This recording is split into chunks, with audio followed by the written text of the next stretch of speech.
अस्सलामुअलैकुम, hi, this is Awais and in this video हम लोग बात कर रहे हैं कॉन्फोकल माइक्रोस्कोपी के ऊपर। सो इन प्रीवियस वीडियोस हम लोग बात कर रहे थे some basic types of microscope including bright field, dark field, और फिर हम लोगों ने बात की फ्लोरेसेंस माइक्रोस्कोपी के ऊपर। So this confocal microscopy is an advanced form of fluorescence microscopy. So अगर आपको फ्लोरेसेंस माइक्रोस्कोपी के बारे में थोड़ी सी नो हाउ नहीं है, so I will strongly recommend you all to please watch the video before, इसको समझने से पहले। सो कॉनफोकल माइक्रोस्कोपी को समझने से पहले we first have to understand the basic issue which was with fluorescence microscopy. So जब कभी भी हमको होमोजीनियस ऑब्जेक्ट्स को ऑब्जर्व करना होता है,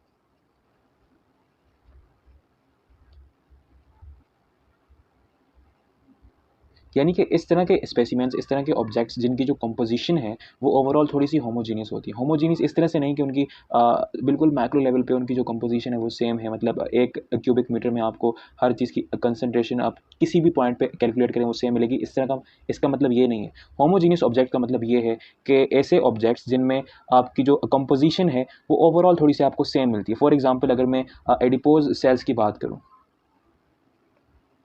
adipose cells, so as we know कि उनका काम क्या होता है, they are fat storing tissues और फैट स्टोरेज,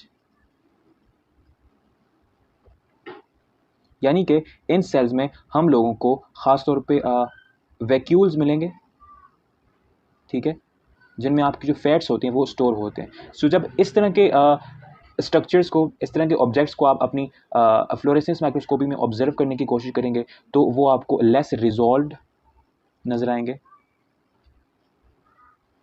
और उसमें आपको कंट्रास्ट भी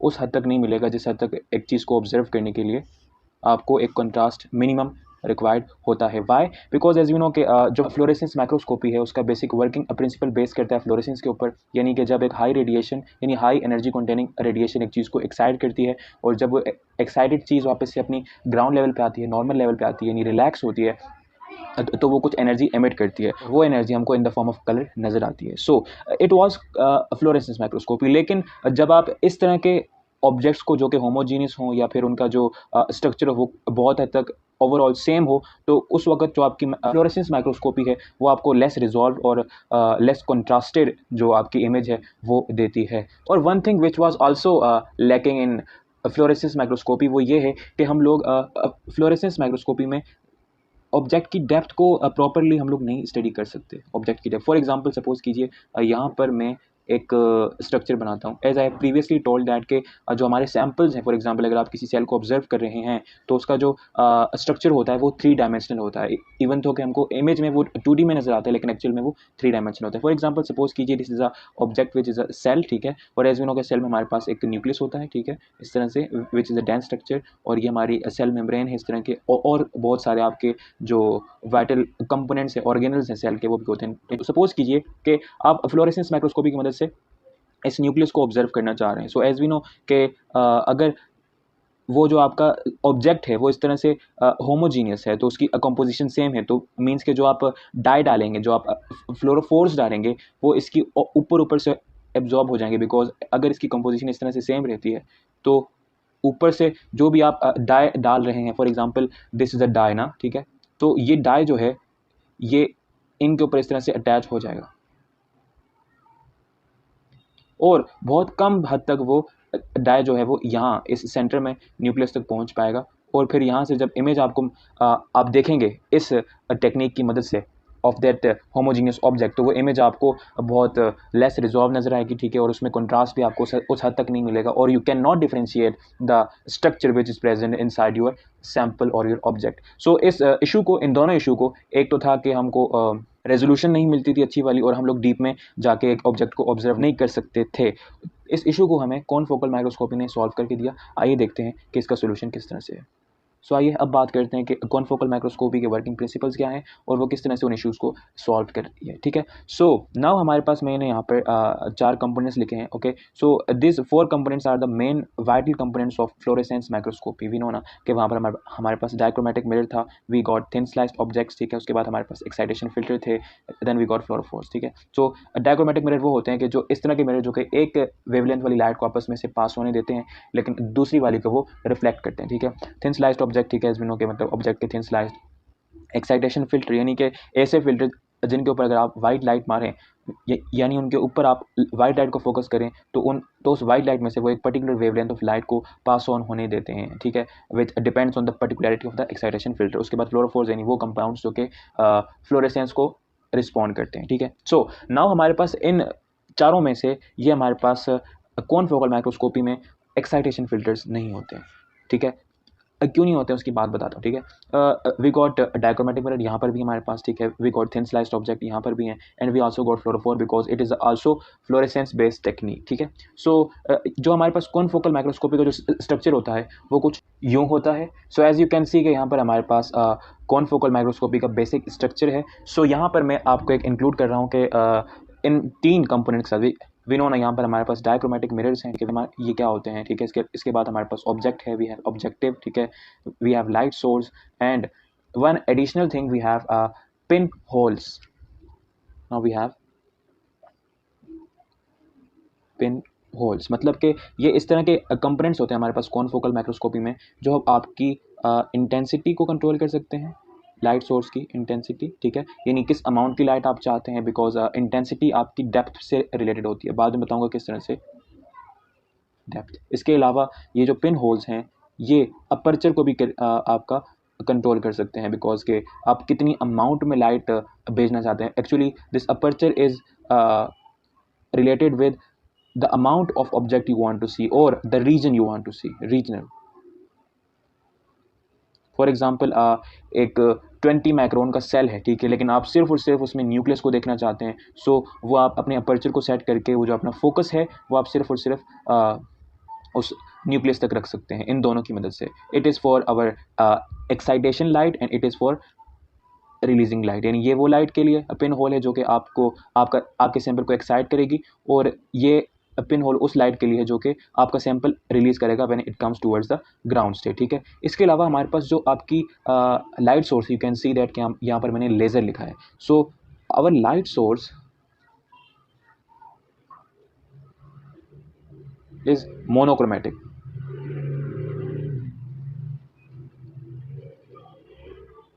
यानी कि सिंगल वेवलेंथ कंसिस्टेंट, यानी होमो, यानी कि एक ही कलर की।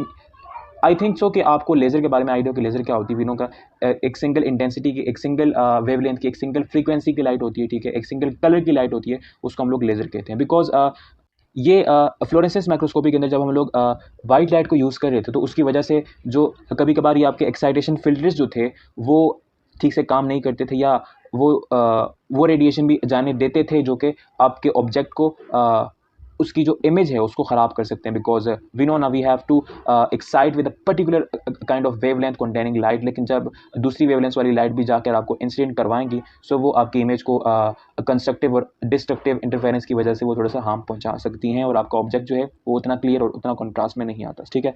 सो we have two additional thing in that pin holes, ठीक है, जो कि इंटेंसिटी को कंट्रोल करते हैं, and intensity is related with depth. Means कि जब आप इंटेंसिटी बढ़ाएंगे ना तो जो आपकी लाइट का फोकस है, आपके एक्साइटेशन लाइट का फोकस है वो आप वेरी कर सकते हैं। मीन्स आप उस अपने ऑब्जेक्ट के डेप्थ में भी लेके जा सकते हैं, आप अपने ऑब्जेक्ट को सरफेस से भी ऑब्जर्व कर सकते हैं, और डिफरेंट लेवल्स के ऊपर अपने फोकल प्लेन को सेट करके आप इन पिन होल्स की मदद से ऑब्जर्व भी कर सकते हैं, और एक्स्ट्रा रेडिएशन को भी आप यहाँ से कैंसिल आउट कर सकते हैं by controlling this pin hole which is related with the emitted light, ठीक है। सो और हमारे पास लाइट सोर्स जो है हमारे पास मोनोक्रोमेटिक होती है, and now we don't have to use excitation filter. Now क्यों एक्साइटेशन फिल्टर यूज नहीं कर रहे? बिकॉज एक्साइटेशन फिल्टर का काम ये था कि it gives us the light of monochrome, यानी एक कलर की, एक वेवलेंथ की, एक फ्रीक्वेंसी वाली लाइट को वो हमें देता है। लेकिन हमारे पास इस पॉइंट पे यानी कौन फोकल माइक्रोस्कोपी में जो आपकी लाइट सोर्स है वो जो है वो मोनोक्रोमेटिक है, मतलब कि वो पहले से ही मोनोक्रोमेटिक है। Now we don't have to use this excitation filter. So अब हम लोग देखते हैं कि किस तरह से चीज़ें होती है। सो एज वी नो कि यहाँ पे हमारे पास जो लेज़र है, ठीक है, वो एक बिल्कुल पॉइंटेड रीजन में आपको लाइट देती है, ठीक है। So it will give you light like that, ठीक है, यहाँ से लाइट आएगी और यहाँ पर इंसिडेंट होगी, और एज वी नो के जो आपका डायक्रोमेटिक मिरर है वो इस लाइट को, यानी जो एक्साइटेशन लाइट होती है उसको रिफ्लेक्ट करता है, और वो आपकी लाइट जो है वो यहाँ से ऑब्जेक्टिव से होके आपके सैंपल के ऊपर इंसिडेंट होगी और उसको एक्साइट करेगी। And by changing the aperture of this pin hole, मतलब इसकी ओपनिंग को, इसकी अलाउंस को आप चेंज करके, यानी कितने इंटेंसिटी ऑफ लाइट आप जाने दे सकते हैं, उसको वेरी करके, उसको एडजस्ट करके आप डीप में भी जा सकते हैं अपने सैंपल की, ठीक है। और फिर इस तरह से जब लाइट जाएगी तो आपका ये जो ऑब्जेक्ट है उसमें जो आपका फ्लोरोफोर होगा। अच्छा, the fluorescence technique which we have discussed which is linked with the Jablonski diagram, वो बिल्कुल सेम रहती है, मतलब वही फ्लोरेसेंस वाली है, लेकिन हम लोगों ने जो लाइट की इंसिडेंट है और जो लाइट की आउटपुट है, जो एमिशन है, उसको हम लोगों ने थोड़ा सा कंट्रोल कर दिया by using this pin hole. And उसके अलावा जो रिजॉल्विंग फैक्टर था, जो कि आपका एक्साइटेशन फिल्टर इसको हार्म कर रहा था, उसको हम लोगों ने कट कर दिया by using monochromatic light in the form of laser. तो आपकी यहाँ से लेजर वाली लाइट आई, पिन होल से आपने उसको एडजस्ट किया, डायक्रोमेटिक ने उसको रिफ्लेक्ट करके आपके ऑब्जेक्ट के ऊपर इंसिडेंट किया, और फिर यहाँ से आपकी कैसे भी ना होना कि ये वाली जो रेडिएशन होती है, जो इंसिडेंट रेडिएशन होती है, एक्साइटेशन रेडिएशन होती है, वो इंटेंसिटी में और वो फ्रीक्वेंसी में थोड़ी सी हाई होती है, और वेवलेंथ उसकी थोड़ी सी कम होती है।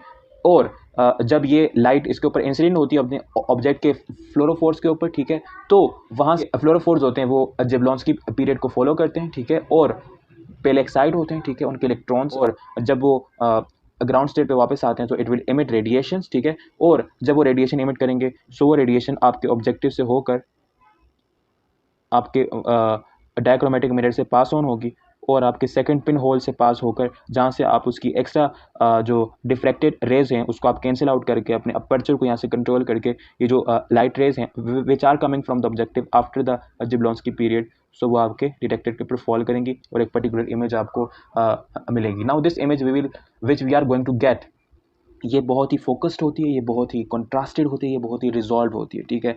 एंड इस टेक्निक की मदद से, इस कॉनफोकल माइक्रोस्कोपी की मदद से आप बहुत ही होमोजिनाइज्ड जो आपके सैम्पल्स होते हैं, जो आपके ऑब्जेक्ट्स होते हैं, उसको भी आप बहुत ही आसानी से, बहुत ही क्लियरली विजुलाइज कर सकते हैं, ठीक है।